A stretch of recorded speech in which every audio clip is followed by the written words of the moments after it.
উত্তর চব্বিশ পরগনার হাসনাবাদের বনবিবি সেতু থেকে এই পরিবর্তন যাত্রার শুভ সূচনা করেন উত্তরাখণ্ডের মুখ্যমন্ত্রী পুষ্কর সিং ধামি। সুকান্ত মজুমদার, অর্জুন সিং সহ বিভিন্ন রাজ্য নেতৃত্ব উপস্থিত ছিলেন এই পরিবর্তন যাত্রায়।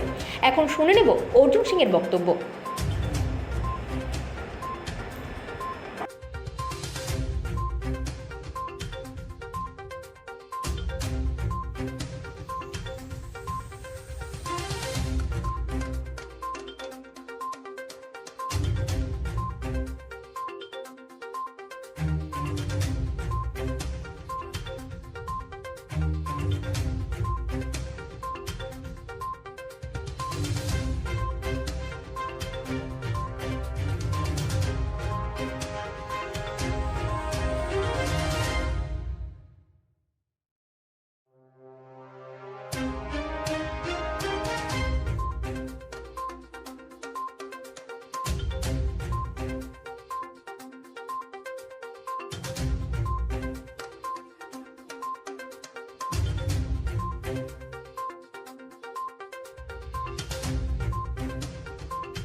অবস্থানে বসছেন, এটাকে অনশন বসার জন্য উনাকে বলছি।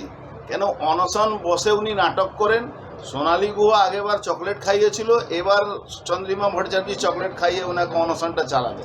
মমতা ব্যানার্জি বুঝতে পেরেছেন হারবো, তার জন্য এইসব নাটক মানুষকে দেখাবার চেষ্টা করছেন। যিনি সুপ্রিম কোর্টে গিয়ে যা কথা বলার যা মানে ওখান থেকে আদায় করার জন্য সুপ্রিম কোর্ট গেলেন, সুপ্রিম কোর্টে থাপ্পড় মারলো। ইলেকশন কমিশন কাছে গেলেন, ভাইপো গেলে একবার গলা টিপে দেবো, এই করে দিয়েছি ওই করে দিয়েছি।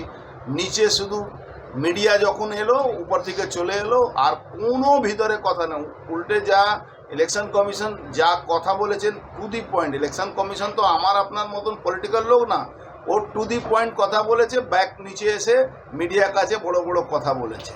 মমতা ব্যানার্জি যাওয়ার পালা একদম রেডি। মমতা ব্যানার্জি যাচ্ছেন, এই জন্যে নানা রকম নাটক। এখন দেখবেন হঠাৎ উনি অসুস্থ হয়ে পড়ে গেলেন, এবার মাথায় ব্যান্ডেজ বাঁধবেন, এবার হাতে ব্যান্ডেজ বাঁধবেন, ঘুরে বেড়াবেন।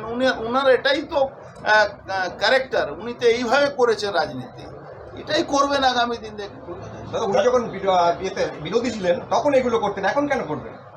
উনি এখনো বিরোধীতেই আছেন। ওটা উনি এটাই মনে করেন কি উনি বিরোধীতেই আছেন। উনি তো ক্ষমতা নেই, ক্ষমতা তো এখন ভাইপো দখল করে নিয়েছে। এই জন্য উনি ভাবছেন আমি ভাইপোর বিরুদ্ধে লড়ছি। ভাইপোর বিরুদ্ধে লড়ছেন উনি। দাদা, সিপিএম কালকে থেকে মানে অবস্থানে বসে গেছে, রাতভর এখনো অবস্থানে আছে, কি বলবেন? দেখুন, সিপিএম একটু নাটক করা বন্ধ করুক। সিপিএম শুধু হিন্দু ভোটটাকে ভাগ করার জন্য সিপিএম এইসব নাটক করছে। সিপিএম কোনো একটা মুসলিম কমরেড আর সিপিএম কাছে আছে? মোহাম্মদ সালিম বাদ দিয়ে কোনো মুসলিম কমরেড সিপিএমের সঙ্গে নেই। একমাত্র উনি আছেন আর ওনার পরিবার আছে, আর কেউ নেই। ও শুধু মমতা পয়সা নিয়ে হিন্দু ভোটকে ভাগ করার জন্যে নেমে পড়েছে। আপনি দেখুন, কালকেই তো তন্ময় ভট্টাচার্য যিনি সিপিএমের লিডার, তিনি কি বলেছেন?